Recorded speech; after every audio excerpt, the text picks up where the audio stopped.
Hi everyone, welcome to your YouTube channel. IISER 2024 का जितने भी स्टूडेंट्स ने एग्जामिनेशन दिया है, पूरा वीडियो उनके लिए इम्पोर्टेंट है। ध्यान से पूरा वीडियो देखिएगा, तभी आपको चीज़ें समझ में आने वाली हैं। पूरा वीडियो ध्यान से देखिएगा।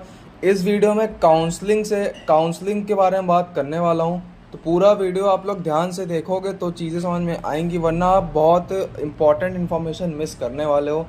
ठीक है, काउंसलिंग कैसे होती, कैसे क्या क्या चीज़ करनी पड़ती। जैसा कि आपको पता होगा, 18 तारीख को आपका फर्स्ट राउंड का अलॉटमेंट है। फर्स्ट राउंड का अलॉटमेंट आपको होने वाला 18 तारीख को। 25 तारीख को क्लोजिंग डेट है इसकी। ठीक है, तो 18 से 25 के बीच में आपका फर्स्ट राउंड का अलॉटमेंट होने वाला है।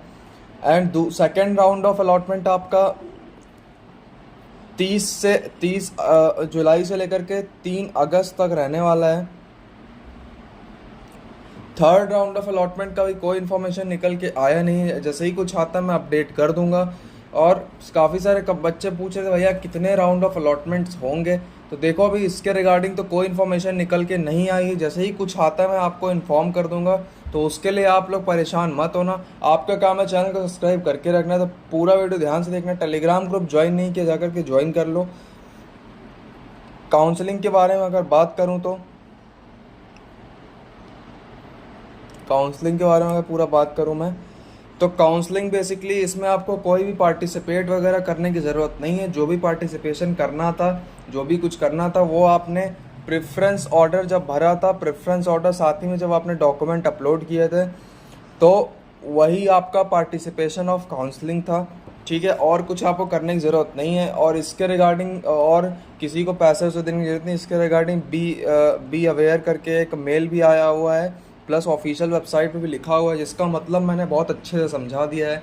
उसको जा कर के चेकआउट कर लो। लिंक डिस्क्रिप्शन में डाल रहा हूँ उस वीडियो का। ठीक है, तो काउंसलिंग में जो भी आप काउंसलिंग, जैसे मान लो फर्स्ट राउंड की काउंसलिंग होता क्या है। काउंसलिंग बेसिकली फर्स्ट राउंड है। काउंसलिंग जिस दिन भी होगा, जैसे ही ऑफिशियल अपडेट आएगा तो आपको मेल आएगा। ज़्यादातर केसेस में मेल, कभी कभार मेल आ जाता है, या फिर कभी कभार मेल नहीं भी आता। तो मेल अगर नहीं भी आया तब भी परेशान मत होना। अगर मेल आएगा तो ऐसे आएगा भाई, देख लो पहले ही, जैक 2024 इस नाम से मेल आएगा, तो ही उसको जेन्युइन मानना। और मेल को तब तक जेन्युइन मत मानना जब तक खुद लॉगिन करके मत देख लेना। ठीक है, अगर आपको कोई भी ऐसा मेल आता है तो आप सबसे पहले मेरे को इन्फॉर्म करोगे, फिर मेरे को टेलीग्राम पे स्क्रीनशॉट डालोगे, भैया ये मेल आया, देख लो आप सही है कि नहीं है ये। कल जैसे ही मैंने वीडियो कंप्लीट की थी, तो मैंने जाके अपने टेलीग्राम के डीएम में देखा था, तो एक स्टूडेंट ने डाल रखा था भैया ये सही है कि नहीं सही है।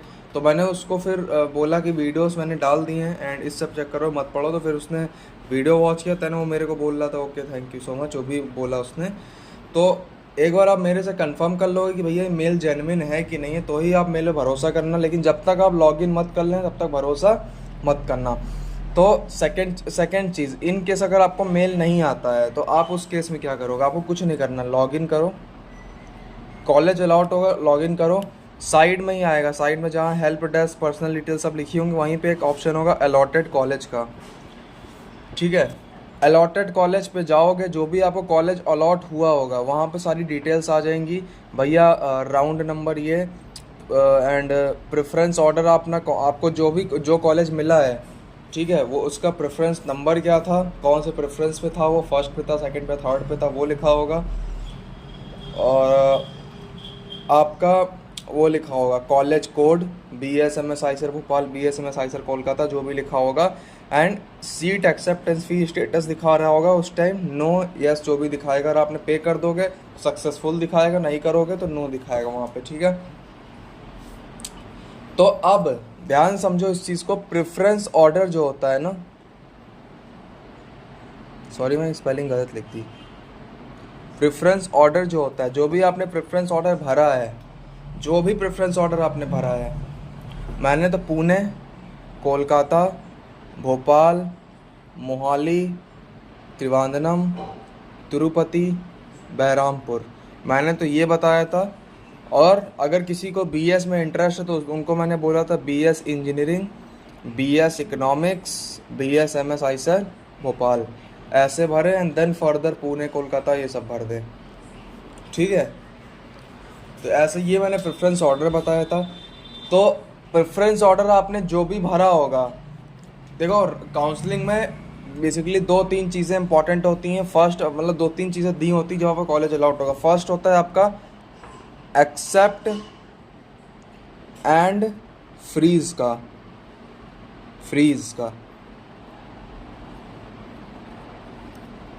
एक्सेप्ट एंड फ्लोट का। थर्ड होता है रिजेक्ट का। ठीक है। तो ये तीन ऑप्शन होते हैं। इन तीनों का मतलब क्या क्या होता है देखो यहाँ पे। इसीलिए मैंने बोला था कि प्रेफरेंस ऑर्डर बहुत इंपॉर्टेंट है। अब यहाँ पे प्रेफरेंस ऑर्डर की नीड पड़ेगी इन सारी सिचुएशंस में। फर्स्ट जो है आपका एक्सेप्ट एंड फ्रीज जो है,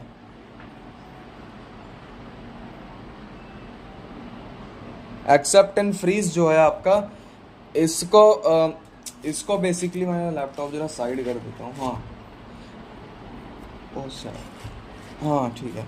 एक्सेप्ट एंड फ्रीज जो होता है ये आप डिपेंड करेगा आपके प्रेफरेंस ऑर्डर पे। जो भी आपने प्रेफरेंस भरा होगा, अगर आपको फर्स्ट प्रेफरेंस वाला कॉलेज मिल गया, जैसे मान लो फर्स्ट प्रेफरेंस पे आपने पुणे रखा था या फिर भोपाल रखा था या फिर कोलकाता रखा था, कोई भी कॉलेज जो भी कॉलेज आपने फर्स्ट नंबर पे रखा होगा, फर्स्ट अपनी फर्स्ट चॉइस रखी होगी, भैया 7 कॉलेज हैं, मेरी फर्स्ट चॉइस कोलकाता है या फिर मेरी फर्स्ट चॉइस पुणे है, मेरे को फर्स्ट प्रेफरेंस मेरा पुणे रहेगा, सेकंड प्रेफरेंस मेरा कोलकाता रहेगा।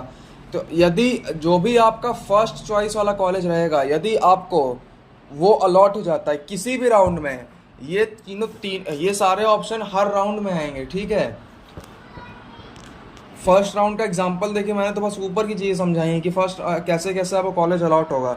लेकिन आपको जो भी ऑप्शन आएगा, जो भी चीज़ें आएंगी, ठीक है, जो भी कुछ आपको ऑप्शन देगा, जैसे आप फर्स्ट राउंड ऑफ अलॉटमेंट होगा जब भी, ठीक है, या फिर सेकंड राउंड होगा या थर्ड राउंड होगा, उसके आगे जो भी राउंड्स होंगे, जब भी कॉलेज अलॉटमेंट होगा तो उस केस में क्या करना है। तो ये सारी चीज़ें जो भी होंगी, ये हर उसमें आपको ध्यान रखना पड़ेगा। ये चीज़ें ये सारी जो कंडीशंस हैं सारे राउंड्स के लिए सिमिलर रहेंगी।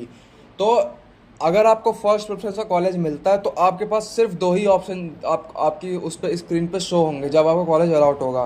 पहला तो एक्सेप्ट एंड फ्रीज का, दूसरा आपको रिजेक्ट का। फ्लोट का ऑप्शन आपको नहीं मिलेगा। ठीक है।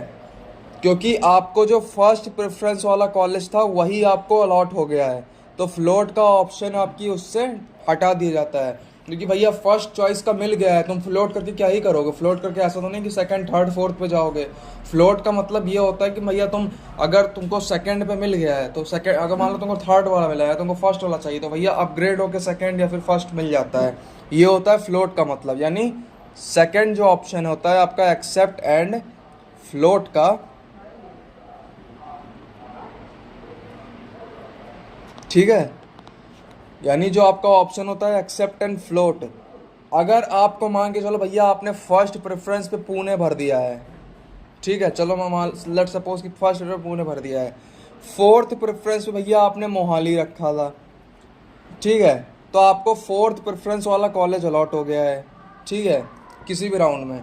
तब आपके पास 3 ऑप्शन आएंगे भैया, देखो, या तो इसी को एक्सेप्ट करके फ्रीज कर दो, फर्स्ट ऑप्शन। दूसरा ऑप्शन देगा भैया इसको या तो एक्सेप्ट करके फ्लोट कर दो। तीसरा ऑप्शन ये देगा भैया या तो इसको रिजेक्ट कर दो। ठीक है। तो बेसिकली रिजेक्ट का ऑप्शन, रिजेक्ट काफ़ी बहुत कम लोग ही करते हैं, बाद में भले छोड़े, लेकिन इमीडिएटली कोई रिजेक्ट बहुत कम ही लोग, इमीडिएटली 2-3% लोग होते हैं जो इमीडिएटली रिजेक्ट कर दें, बाद में जाके भले छोड़ना हो तो लोग छोड़ देते हैं। ठीक है। तो भैया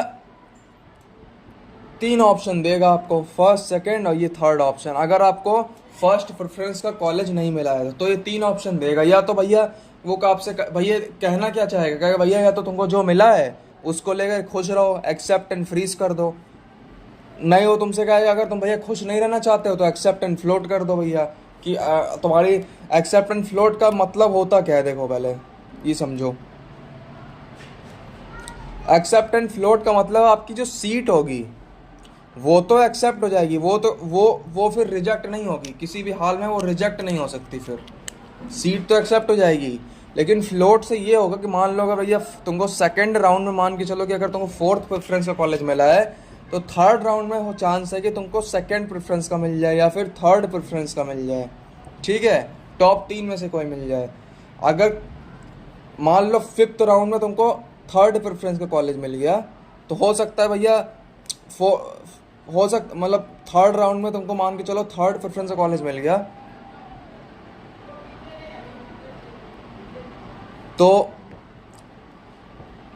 नेक्स्ट राउंड में मान के चलो भैया फोर्थ राउंड में मान के चलो तुमको फर्स्ट प्रेफरेंस का भी ऑर्डर मिल सकता है। यानी बात समझे मेरी, तुमको सेकंड राउंड में फोर्थ प्रेफरेंस मिला, थर्ड राउंड में तुम आ गए भैया सेकंड वाले प्रेफरेंस पे, फोर्थ राउंड में तुमको चलो फर्स्ट वाला प्रेफरेंस मिल गया, तब एंड में जाके अगर तुमको फर्स्ट प्रेफरेंस मिल गया फर्स्ट प्रेफरेंस, तब तुमको accept and freeze and reject का ऑप्शन दे देगा वो, ठीक है।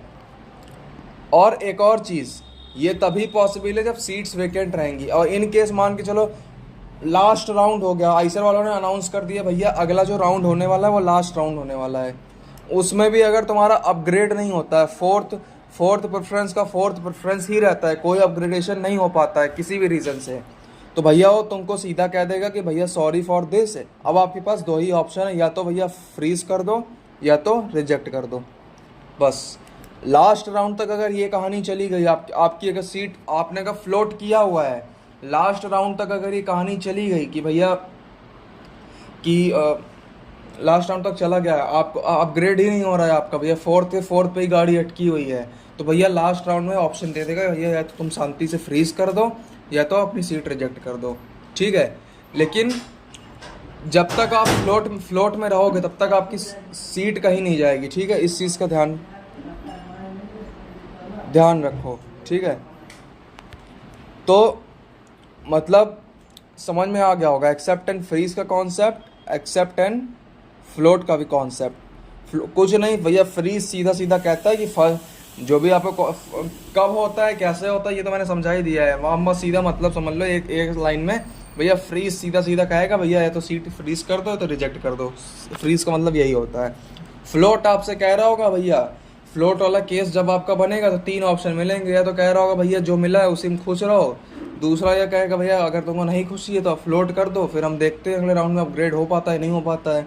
अगर नहीं हो पाता है लास्ट राउंड तक अपग्रेड, तो अब भी वो हाथ जोड़ लेगा भैया अब हम अपग्रेड नहीं कर पाएंगे आपका किसी भी रीज़न से, अब या तो आप फ्रीज करो या तो रिजेक्ट कर दो।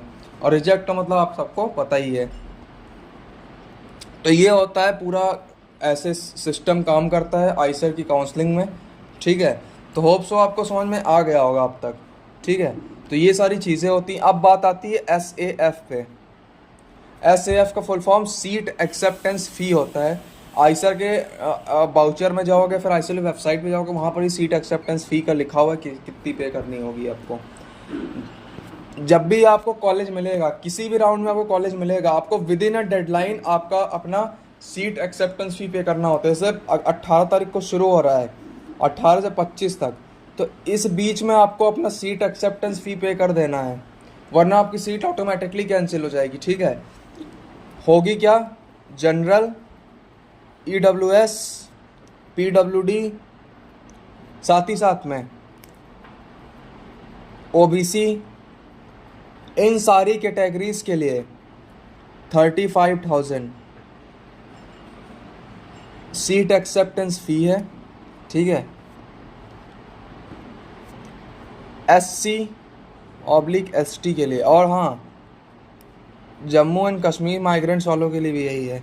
SC एंड ST वालों के लिए 17,500 यानी 35,000 का आधा, उनको इतना पे करना पड़ेगा। सीट एक्सेप्टेंस फ़ी वो जो होती है इसको बोलते हैं। फिर चाहे आप फ्लोट कर रहे हो, फ्लोट में भी पैसा लगेगा, फ्रीज कर रहे हो तब भी पैसा लगेगा, रिजेक्ट कर दोगे तो कोई पैसा आपको जमा करने की कोई ज़रूरत नहीं है, ठीक है। तो यही पूरा सिस्टम होता है। इस सिस्टम को फॉलो करते हुए आइसर की काउंसलिंग कंडक्ट की जाती है हर साल। होप सो मैंने भैया बिल्कुल एकदम जेन्युइन तरीके से एकदम आप ही लोग की भाषा में एकदम नॉर्मल वे में आपको अच्छे से समझाने की कोशिश की है। फिर भी आपका कोई डाउट रह रहा हो तो इस वीडियो के नीचे कमेंट करके बताना। मिलता हूँ अगली वीडियोज़ में, तब तक के लिए stay safe, I wish you all the best, आपको आपका ड्रीम कॉलेज मिल जाए। मिलता हूँ अगली वीडियो, तब तक के लिए stay safe and bye bye.